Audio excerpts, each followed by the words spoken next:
It's been about a year from the conception of this drawing. Sat in my room for the last 6 months. Reminder of someone. When I think I'm finally ready to write a script, a wrench gets thrown in and I have to stop and reevaluate what it is I want to tell. Anyways, this is the story of this drawing. A year ago when I still had my job, a person called Sarah worked there. That's not her actual name. Sarah has had a very interesting life. It couldn't be any more different from the way I choose to live mine. Hers was exciting, dangerous, and at times heartbreaking. In contrast, mine was more calm and cautious. Her beginnings into this world were not the best. Her path of problems were there from the start. Anyways, even though we were opposites, we somehow got along together. It was exciting to listen to her stories, so I wanted to do something for her a few months into knowing each other. She liked mushrooms, so that was going to symbolize her. But in addition, I also wanted there to be a dandelion to symbolize wishfulness. Wishful for what? I don't know. Maybe for our connections to become stronger, maybe for her to have a good life. I started making the concepts of my spare time at my job. I envisioned it as a night scene. For other reasons, the only way I could see this coming to fruition. I also wanted there to be a crescent of a moon, which kind of made me think back to the Muslim moon. And from there, I thought of adding a biblically accurate angel, but I decided against it. There wasn't a reason to have any religious meaning in this drawing, so I kept it simple. My mushroom, dandelion, and a moon in the background. It took me about a month to get to that point. When I initially brought up the idea of making her something, she wanted a mushroom fairy, so I got stuck on that for a while, until I decided that I had something better in mind, which is what I described earlier. I laid out the basic design, and I got started working on the mushroom, and that was by far the easiest part. From there, things would get harder. For months, a half-finished drawing just sat there, teasing me. I didn't want it to be another unfinished piece, but not knowing what to do, I kinda just ended up working on the bottom. I had something abstract in mind, so I could just get it out of the way. It did hurt my wrist a lot, but I just pushed through it. Eventually, I did need a break. I had no idea where else I could take this. Inktober was just around the corner, so I started working on that. But this drawing, it's all I could really focus on. I didn't have any clue how I could continue, but I felt that it would be the next big thing for me. A milestone like my artistic ability. I had pretty much given up on October after the first video, and I just decided to work on this instead. At this time, I was in a bit of an awkward spot with Sarah. I misinterpreted a few things, so I just stopped talking to her, and she did the same thing. I wasn't mad at her, but just knowing what she's like when upset, I preferred not to talk to her and let her make the first interaction. During this time, I still worked a little bit on the drawing, but less so. The dandelion was next in line. There were many different ways I could approach drawing the head of the dandelion. I could do a bunch of lines going down to the core of the seeds. I could make it really fuzzy, maybe a bit transparent. In the end, I decided what was worse for my wrist. Little small lines that give the illusion of light and shadow. At this point, I wouldn't blame you for thinking I'm intentionally trying to give myself carpal tunnel. On one of my lunches, I go with my coworker outside and Sarah is there. We sat at her table and they talk and she talks to me. Things got better from there. I explained to her that it was just waiting for her to talk to me. One day, this is like later, she tells us the story that she's been in a car accident like 12 times. I mean, how is that even possible?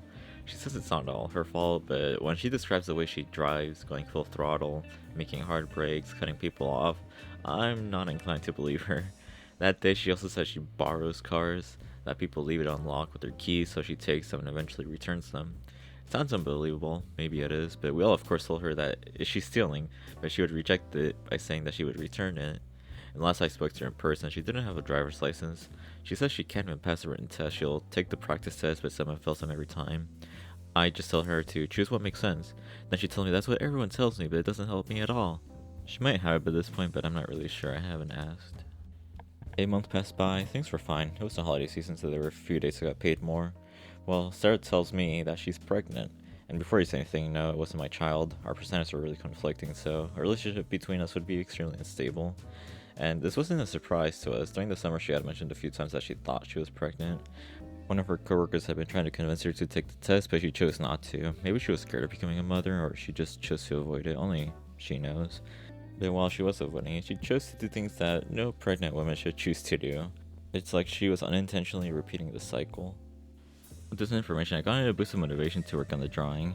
The mushrooms could still symbolize Sarah, the dandelions could now represent her upcoming child, and the next big thing was for me to start working on the middle ground. The obvious choice for me was to do more of the abstractness from the bottom of the mushroom all the way to meet the dark sky. I liked the idea, something that like corrupted, taking over the landscape. It would fit well with what I like drawing, but it occurred to me that maybe I should just do a grass hill. I felt like having something corrupted just wouldn't really represent a good message, so I did the grass hill. I did a bit of experimenting, and once more I landed on something that would be extremely regretful to my wrist. I would make the grass small dots and lines with the smallest pen I had available.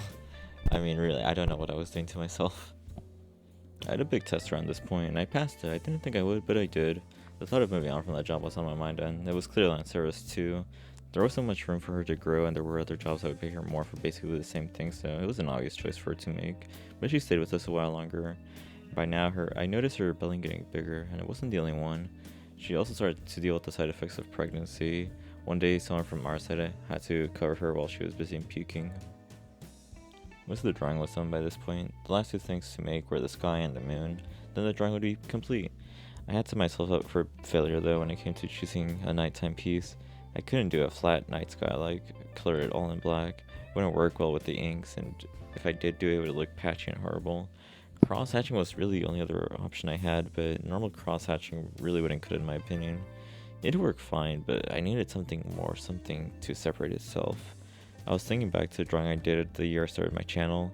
There's like a tree with a bunch of eyes in the drawing, and for the sky I had these like curved lines that would go across the page with like eyes in them too. So I did that, but to a smaller and more frequent scale. Again, shooting my wrist in its metaphorical foot. And after finishing that torture, the last thing was the moon. I wasn't going to complicate it. Simple cross-hatching did the trick.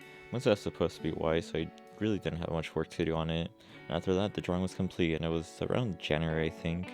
6 months of work finally came to an end. I framed it, put it on my bookshelf, and got ready to make the video.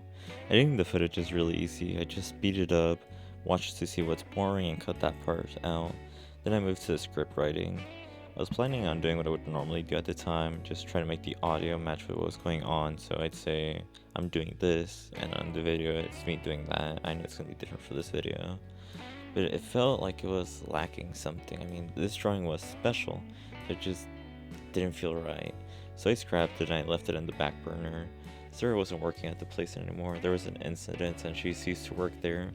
And our contact stopped soon after, as we were really different people, so there wasn't much of a feeling for us to hang out often. I'm also really bad at keeping in contact with people, so we did split apart. And while the months passed by and I was getting more busy, I got curious on how she was. And so I sent her a message, and it turned out there were some complications and she lost the baby. She was doing better by the time I contacted her. Of course I have no clue what this must have been like for her, but this did change how I looked at the drawing. It was just supposed to be something about her, which turned into something of the coming of life, to what now was a reminder of death and what could have been. Wishful thinking was the phrase that stuck with me from the beginning of the drawing, and ultimately it ended on a dark note, but maybe it doesn't. So I started working on the script. I sent her a message because it had been another 3 months since I last talked to her, and when I asked how she was doing, she said she was doing great. So maybe after all there is a lighter side to this drawing, and well, that's the story of it.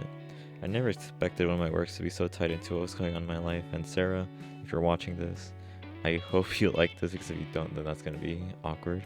And for the rest of you, I also hope you liked the video. Subscribe if you want to see more, and I'll see you in the next one. Goodbye.